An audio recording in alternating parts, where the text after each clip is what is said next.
Beat generasi pertama hadir pada 2008 sebagai penantang dari Yamaha Mio. Sejarah Honda Beat dimulai pada 2008. Di awal kemunculannya, Honda membekali motor matic ini dengan kapasitas mesin 108 cm3, SO2 katup dengan sistem karburator. Di atas kertas, torsi puncaknya 8,32 Nm pada 5.500 revolusi per menit dan tenaga maksimal 8,22 PS pada 8.000 revolusi per menit. Sementara soal tangki bahan bakar, kapasitasnya cuma 3,5 liter. Salah satu ciri khas dari Beat yang juga dikeluhkan oleh penggunanya adalah suara starternya yang berisik. Namun di sisi lain, mesin motor ini jadi mudah diotak-atik lantaran pakai karburator. Oleh karena itulah, Honda Beat generasi pertama sampai sekarang masih banyak diminati oleh pembeli di pasar motor bekas. Dari segi desain sportif, Honda Beat keluaran pertama sukses mengambil pasar unisex, laki-laki dan perempuan. Sementara Mio generasi awal, tampil lebih cantik untuk perempuan saja. Ciri khas lain, lampu depan dan sein terintegrasi, semuanya masih pakai teknologi bohlam. 2 tahun setelah generasi pertama dirilis, Honda melakukan penyegaran pada tampilan Beat. Stripping motor matic tersebut didesain dengan warna dan corak yang berbeda. Lalu perubahan tampak pada spakbor depan. Bila Beat keluaran pertama pakai spakbor pendek dan letaknya agak menempel ke ban, maka Beat Facelift 2010 pakai spakbor depan yang posisinya mendekat ke tameng dan lebih panjang. Kemudian pembeda selanjutnya adalah penggunaan pelek jari-jari. Jadi, Honda memberi pilihan ke konsumen. Selain Beat dengan pelek racing, ada pula yang pakai jari-jari. Harga Honda Beat generasi pertama dengan pelek jari-jari ini sekitar Rp12 jutaan. Sementara yang pakai pelek racing, lebih mahal Rp500.000. Beat PGM FI sekaligus menjadi Beat injeksi pertama di Indonesia. Honda Beat generasi kedua atau Beat PGM FI lahir pada 2012. Berbeda dengan dua pendahulunya, kali ini Honda menggunakan injeksi PGM FI untuk sistem pengkabutan bahan bakar. Alhasil, mesin diklaim lebih irit 30% dibandingkan Beat generasi pertama, catatannya adalah 58 kpl. Bagaimana dengan desainnya? Beat injeksi pertama terlihat lebih gemuk. Hal ini dikarenakan ukuran bagasi yang didesain 5 kali lebih luas dari sebelumnya, agar bisa menampung banyak barang dengan kapasitas 11,2 liter. Model ini juga memiliki pijakan kaki yang lebih luas, jok yang lebih lebar dan panjang. Tujuannya tidak lain meningkatkan kenyamanan berkendara. Hanya saja dimensi keseluruhan tetap dijaga ringkas, supaya asik diajak selap-selip di kepadatan jalan. Untuk warna, Beat PGM FI hadir dengan 6 varian yaitu Samba Orange, Electro Red, Hard Rock Black, Funk White, Power Black, dan Techno White. Terlihat lebih beragam warnanya dibanding Beat versi lawas. AHM juga melengkapi kehadiran Honda Beat generasi kedua dengan pilihan varian baru yaitu CBS.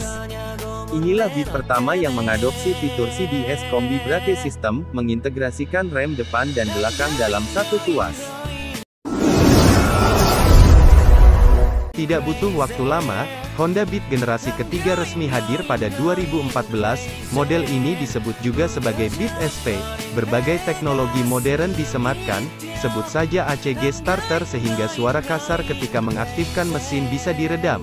Kemudian Honda juga memberi 3 pilihan varian untuk Beat SP 2014, versi CW, CBS, dan CBS ISS. Lalu, apa beda dari ketiganya? Beat SP CW menampilkan desain velg racing sehingga tampak lebih sporty dan mudah dibersihkan. Sementara itu, Beat SP CBS unggul di bagian sistem pengereman. Rem depan dan rem belakang dikemas dalam satu rem, sehingga ketika pengguna dapat melakukan pengereman lebih praktis dan tepat. Terakhir adalah Beat SP CBS ISS yang dilengkapi dengan teknologi idling stop system. Teknologi ini akan membuat mesin motor mati secara otomatis ketika berhenti lebih dari 3 detik. Hasilnya, konsumsi bahan bakarnya pun jadi lebih irit. Dengan fitur ISS, Beat generasi ketiga diklaim mampu menghemat 9% bahan bakar dibanding model sebelumnya. Kini catatan konsumsi BBM-nya mencapai 63 kpl. Soal desain, Beat SP dan Beat PGM FI tidak berbeda jauh, bahkan hampir identik. Perbedaan ada sedikit di bagian setang dan dek bawah. Pada 2014, hadir pula model Beat Pop SP bersamaan dengan Beat SP. Tampilan Beat Pop SP terlihat lebih imut dan bodinya membulat. Mengikuti tren terkini, desain stripe Beat Pop SP terlihat lebih fun dan ekspresif, warnanya pun terlihat lebih bergaya.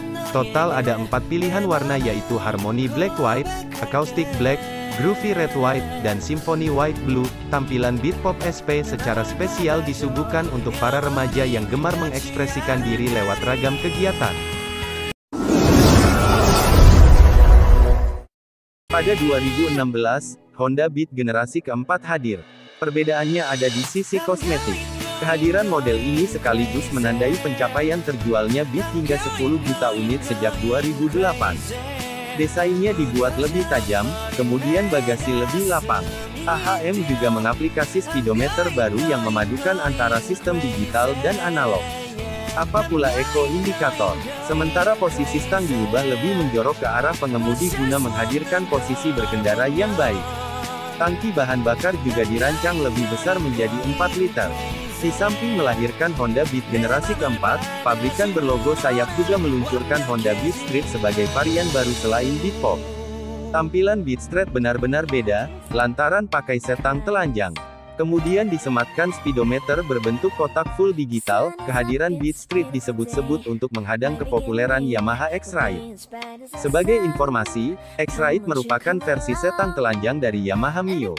Bicara soal fitur, sebagian besar teknologi yang ada pada Beat Street sama dengan Beat versi reguler. Ada parking brake lock, fitur Eco Indicator, ACG starter, dan standar samping otomatis. Karakter Beat Street makin diperkuat dengan corak stripe yang lebih kekinian sesuai gaya khas anak muda.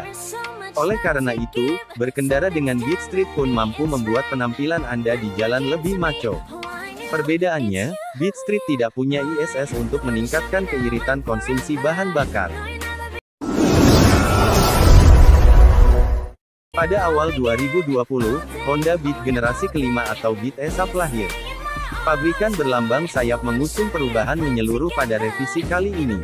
Mulai dari rangka yang diubah pakai teknologi ESAP, hingga mesin baru. Rangka ESAP membuat bobot versi terbaru jadi lebih ringan 4 kg. Lalu rangka tersebut menjadikan Beat semakin lincah dan stabil saat diajak bermanuver. Evolusi Honda Beat juga terlihat di mesin. Jantung mekanis baru Beat ESAP menggunakan kapasitas yang sedikit lebih besar. Kubikasinya mencapai 109,5 cm3 dan sanggup mengeluarkan performa semakin hebat. Alhasil skutik Honda ini sanggup muntahkan tenaga maksimal 9 PS pada 7.500 revolusi per menit dan torsi puncak 9,3 Nm pada 5.500 revolusi per menit. Soal fitur, Honda Beat 2020 punya lampu depan LED dan power charger. Fungsi LED untuk meningkatkan visibilitas berkendara dengan daya listrik rendah. Sementara power charger bisa dimanfaatkan mengisi daya smartphone ketika berkendara. Generasi kelima ini juga tersedia dalam varian Beat Street, namun Beat Pop sudah tidak ada lagi.